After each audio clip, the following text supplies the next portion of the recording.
G'day, I'm Gary. I live in Southern California. I just harvested some pomegranates from one of our pomegranate trees. This is the easiest way that I know of to remove the fruit from a pomegranate. We've got a number of pomegranate trees, actually they're shrubs, growing on our property. This variety here I believe is called a grande. It has a nice large fruit. Before I harvest the fruit, I want to make sure that they're ripe. This one here is ripe. This one here is a little bit green. It can stay on the plant for a little longer. It's very easy to remove the fruit off the tree. You just have to twist it backwards and forwards. It'll come off cleanly. Once you have a fruit, you'll notice that they're an asymmetrical fruit and they are sectional. So this one here has actually got 6 segments or sections to it. This one here has got 5.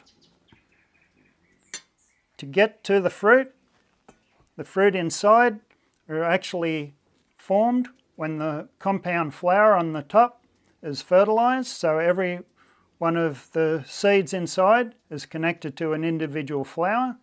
So this is not really the fruit itself. The fruit is actually on the inside. To remove the outside husk, the first thing I do is slice around the top.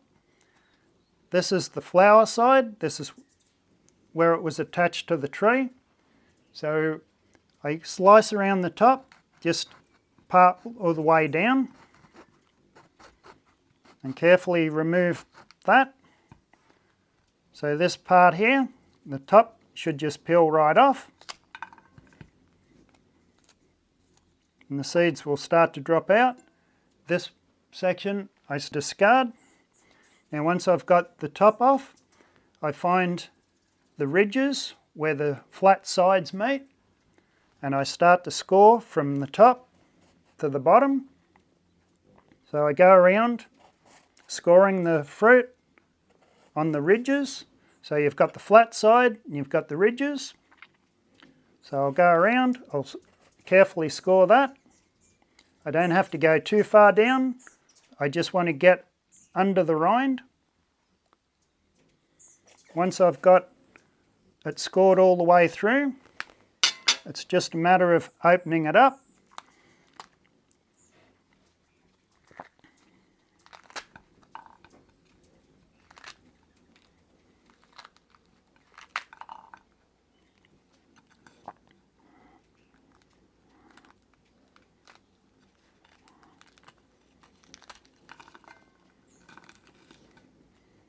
So now I've got it open, I separate the segments off. This one's particularly juicy, so there's a lot of juice coming out of it.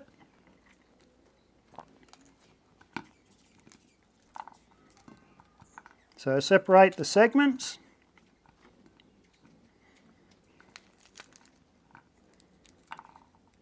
Now once the segments are separated, I just start to peel away the membrane. So that makes it easy to get the membrane off away from the fruit. The membrane is better. So what you want to do is remove as much as you can. And just turn it upside down. And with my fingers, I just roll the seeds out.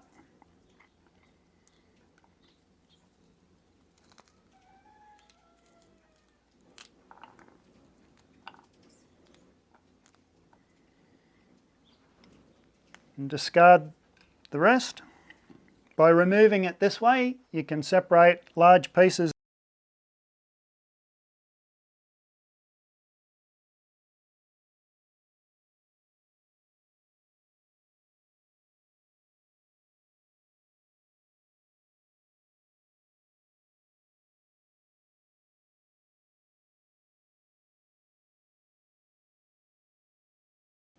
The seed colour of the pomegranate will vary a little bit from fruit to fruit, as will the outside colouring. Because it's such an old fruit, it's been propagated for thousands of years. There are hundreds of varieties of pomegranates. Each one's going to have different characteristics. There are faster ways to remove the seeds. I could take a wooden spoon and smack them out. This is a lot slower. Most of my day is hectic, so this gives me an opportunity to slow down and think about things. It's also a much cleaner way of doing it. I don't have any spatter. If you get the juice on anything, it will stain, and cleanup is a lot simpler. The plant that I got this fruit from was purchased over 10 years ago. I wasn't exactly sure of the variety. My wife, Robbie, suggested that I look it up. I believe we purchased it from Home Depot, so I went to their website, and the closest match that they have is one that they sell as Wonderful. So this variety may be Wonderful. It produces large fruit. The fruit is sweet. The suggested USDA growing zones are from 8 to 10.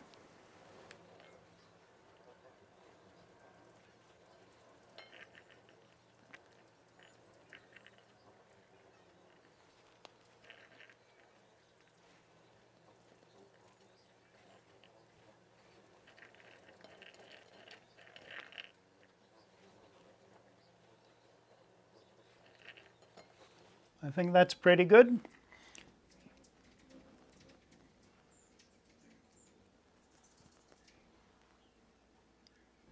By doing it this way, I've got rid of a lot of the membrane and there's not a lot of mess. I can do a water test. Some people like to put their pomegranates in water to remove the membrane.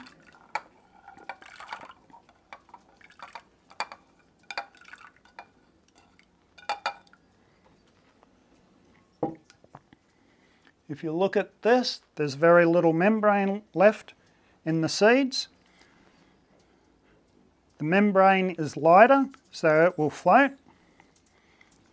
All the good seeds will sink. It's just a matter of stirring it up a little bit and removing any little bits that you don't want to eat.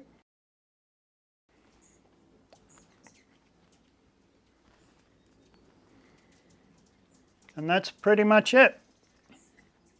At this point, I'll just drain this. Now that I've processed the pomegranates, I've got a nice bowl of seeds. I usually put them in a glass container and store them in the fridge. These will be good for a few days if they last that long.